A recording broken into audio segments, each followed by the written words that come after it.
YouTube and my 7 subscribers. Now, I don't think anyone actually saw it, but I did upload a video yesterday. But I spoke about something that went apparently against one of YouTube's policies, so it was taken down. And obviously I can't talk about what I was talking about, otherwise they will take this video down as well. So I did make like a 40-minute video yesterday explaining loads of stuff. As always, I went on tangents. It's just something that I do naturally, normally, you know. But yeah, I was mainly talking about how I lost my job, my agency job, on Monday. So I've been kind of in a very depressive and rejection state of mind, because obviously they said we don't need you anymore, and obviously me being a very emotional person, I took it very personally, because they were like, you're too slow, keep getting distracted all the time, so we want you to leave, basically. And so I left, and now I don't have a job, so that's stressful enough as it is, because now I've got to find another job. I was supposed to get my bed today, and Elliot was supposed to be here today to take down this bed that I'm currently sat on and put on my new bed, but I can't afford it anymore because I don't have a job. I finally told my mum today when she rang me that I don't have a job. So now she knows.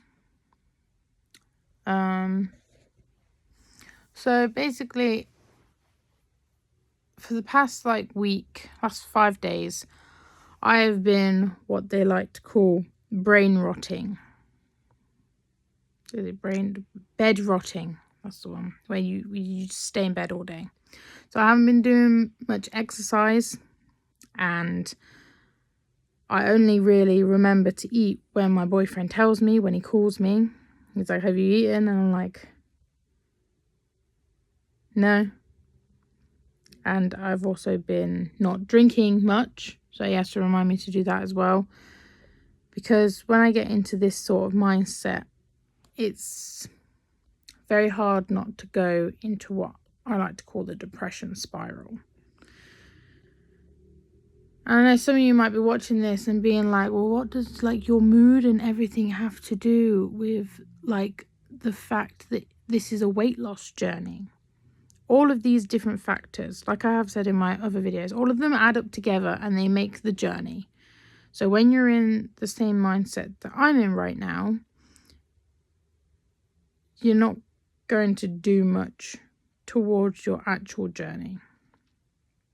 But these patches do pass if you have a good support system. Like, I have my boyfriend. Now my mum's kind of on board as well. She's on board and she's helping me. I have someone in the house who is basically telling me that he knows that I can do this weight loss journey. I can get past this patch and I can, lose the weight, and not to let this patch discourage me from my journey.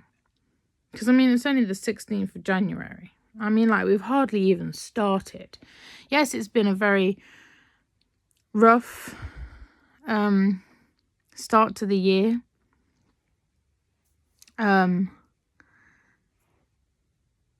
I've just kind of, over these last 16 days, I've figured out that there's some things in my life that I need to sort out. And once I sort them out, I should be okay and be able to get on with my life without all of these things happening, like losing jobs and crying over everything and nothing at the same time, because I've been very emotional about everything. It's like the smallest things can overwhelm me. I mean, I was just listening to Eternity, great song. I was fine throughout the whole thing. I managed to sing it and everything. It was great. And I was like to my boyfriend, I was like, my heart hurts now. Why? That shouldn't be normal. And he's like, it's because you sang a sad song. And that was it. I wanted to cry right there.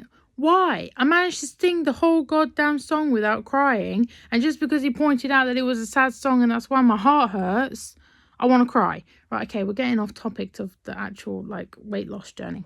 Sorry, my fault.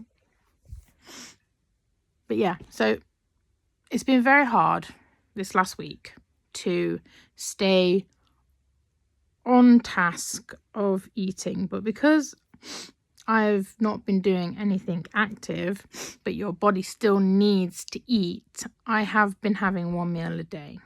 Normally when my boyfriend reminds me that I need to eat, because I forget to eat and drink in these periods, because I don't have an appetite, and it's far easier to just lie there and get dehydrated to the point where you don't feel dehydrated. But then when you take a drink, you're like, God dang, I'm so dehydrated.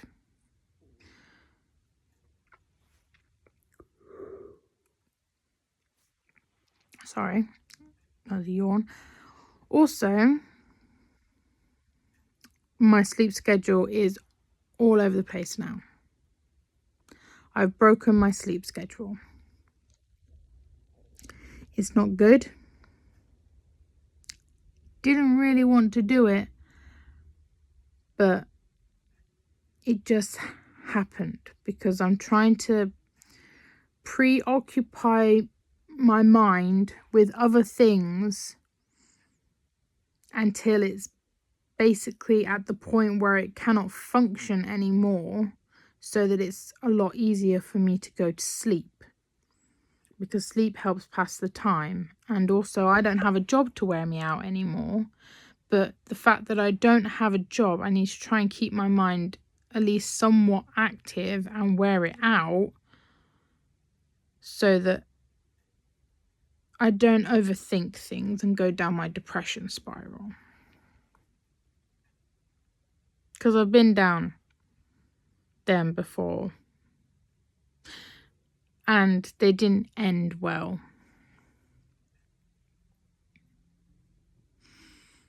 But we haven't got there.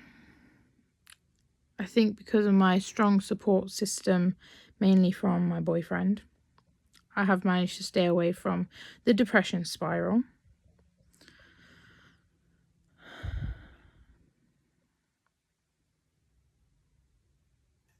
And I know if I do get more followers or subscribers, they're probably going to look at these videos at the beginning of the year and be like, really? What is this woman on about? She's talking about everything apart from the weight loss. But it's all these different factors.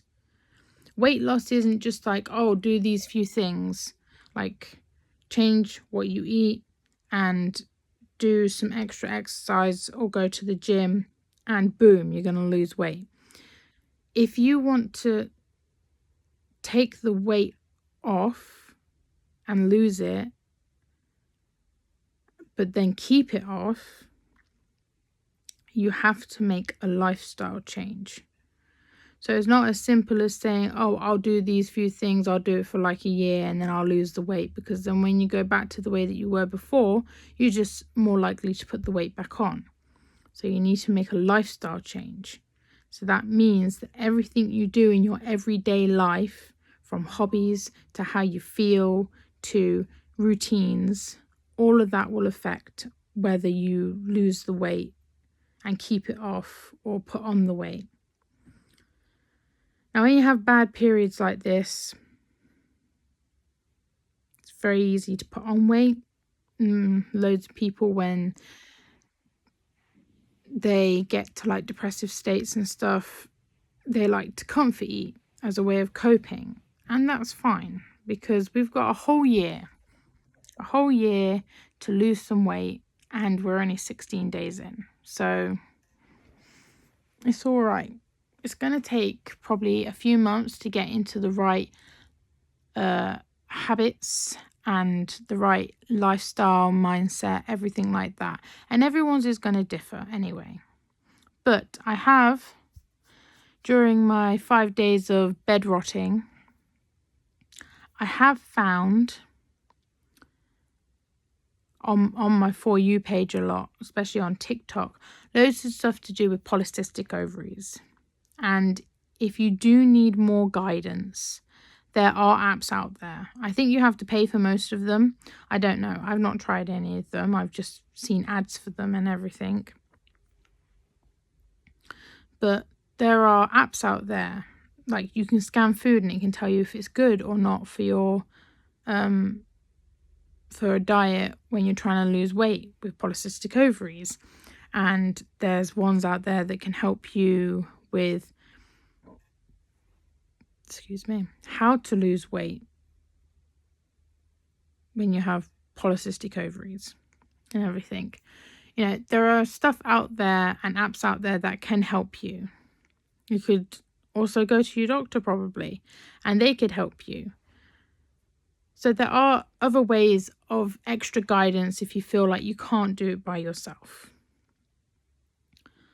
So that's always good.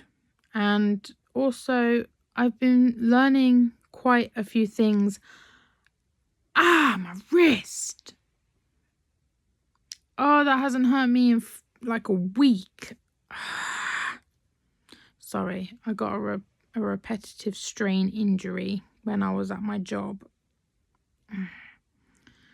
And it hasn't hurt me for like a week. And now I've just obviously moved it wrong and it really, really hurts now. Sorry. What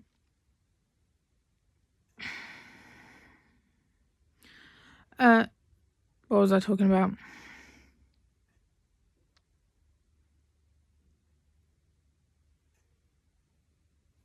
Oh yes, I was learned some things about my condition, because obviously when I found out that I had polycystic ovaries, I did do some basic research. I just very basic found out what it is and everything. Oh dear, sorry. So sorry. I did some basic research, what it is and everything, and I'm like, great, okay, at least I know what it is. But I didn't do any like in-depth research about like symptoms of it and everything. And I've seen quite a few TikToks and everything explaining about how mentally and physically draining it is to do everyday tasks when you have polycystic ovaries. And I was talking to my mum earlier on the phone, and she was like, you know what, polycystic ovaries can actually make you lazy because of like how much energy it takes out of you without you realizing it. And I'm like, so I have been lazy this whole time, but it's because of a condition that I found out about, I don't know, like 3-4 years ago. This condition has probably been with me since puberty. Because, you know, or it might have been with me my whole life, since like birth or something, I don't know. But we found out about 3-4 years ago, when I had my 8th miscarriage. And they were like, that's too many miscarriages. There's something obviously wrong. We're going to have to like do a scan on you and everything. And that's when I found out. And I was like, oh, well, that's sad. And basically all they really said is just like, when you want to get pregnant, you're gonna have to come in and like do all these, like, we're gonna have to give you regular checkups, so come back to us when you're pregnant. I'm like, oh, okay then. But I'm like, how will I know when I'm pregnant? Because normally the only way I have known that I have been pregnant is the fact that at that moment in time I'm having a miscarriage. So I don't even know when I am pregnant. So I guess when we're getting down and doing the freaky business, I'm gonna have to regularly start taking pregnancy tests in case I fall pregnant, basically. I'm gonna have to take pregnancy tests to see if I fall pregnant, and then if I fall pregnant, we're gonna be visiting the doctors a lot to help me conceive the baby. But that's like a couple years in the future, so we don't need to worry about that right now.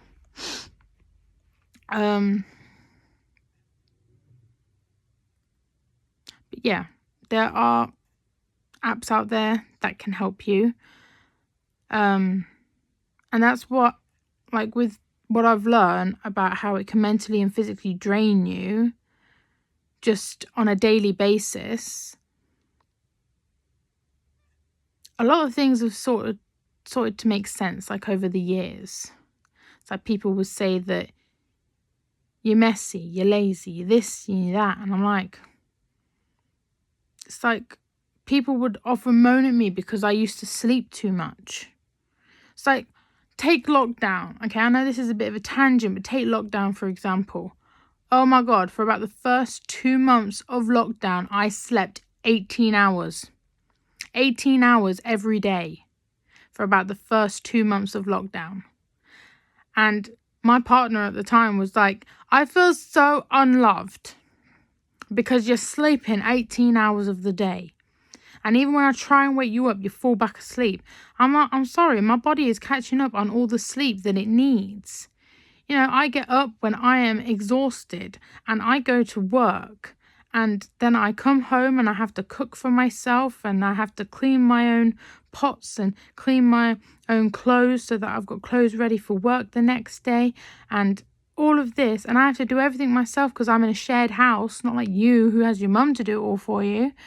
So I'm catching up on all the sleep that I've missed. I'm trying to recharge my batteries. And it's just like certain things like that. And like everyone's like, oh, you're always so lazy. You stay in bed. Like, you're awake, but you're in bed for hours. And I'm like, okay, what's it to you? It's not hurting you. But it all just kind of started to make a bit more sense. Because it's all tied to my polycystic ovaries. Now, that's why it needs to be like a lifestyle change with polycystic ovaries as well. Because these are all the things that are tied to it.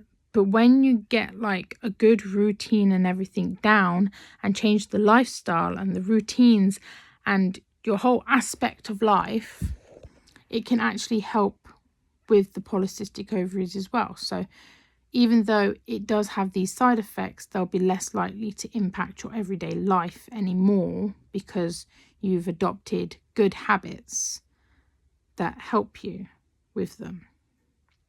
So that they're not as overbearing and you can be like, oh, well, yeah, I do feel like this, but you know, shut up, go away. I can overcome it easily. At least that's the way I see it. If you've got good routines down and you've got good habits and you're following like a plan, then it'll be easier for when those moments arise. You're like, no, shush, go. You know, just talk to them like they're real things. I do that all the time. I talk to things like they're real all the time. So if a bag's not doing what I want it to do, not stay in the position, you behave yourself. I want you, yes, you stay like that. And, normally works. If it doesn't, I just put it in a different position. But yeah, just treat like all the symptoms and stuff as people. And when you don't want them, because you've got your good friends, which are the good habits and everything, and your routine's down, even though it might take a few months to get there, to get them settled in, you can be like, no, you toxic, get out of here. But we'll do that together on our journey. So you won't be alone. Well, hopefully you won't be alone. You know, I don't think everyone who's trying to lose weight will find my channel, but the ones who do, we will do it together. And I will be doing a batch cook video tomorrow. I've got to pick one still and go out, get the ingredients and make it. So that will be done tomorrow. So I will be posting my second batch cook video tomorrow. Even though I am in this depressive mind state, you know. Also, I wanted to talk a little bit about the depressive mind state. Now, I'm in one right now, but as you have probably seen throughout the video, I'm laughing, smiling, cracking a few jokes, okay? And people often think depression, that means you're sad. So why are you smiling, having jokes, laughing, you know? And it's like you can be in a depressive mind state but still have a laugh and smile and enjoy certain parts of life. It doesn't mean that you're sad all the time.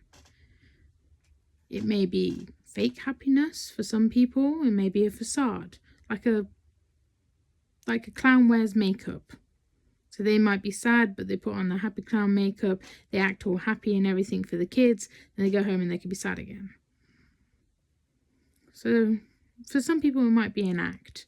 But you can have like happy moments when you're in a depressive mind, like state of mind. So don't put down people for having a smile on their face when they're saying they're in a depressive state of mind, because it doesn't always mean that they're not going to smile.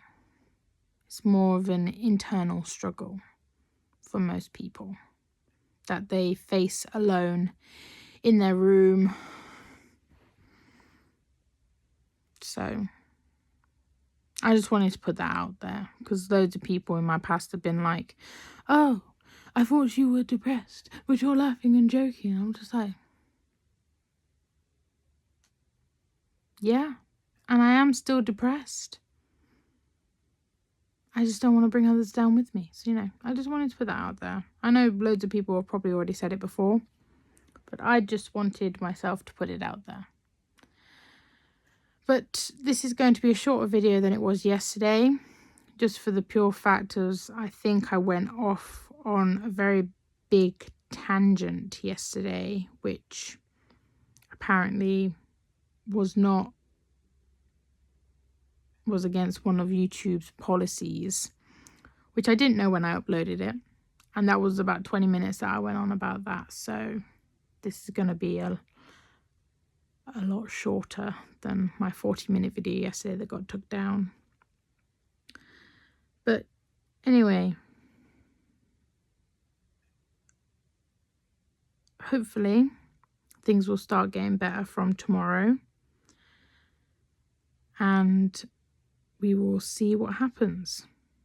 And I will see you all tomorrow for my batch cook video. All right, bye bye.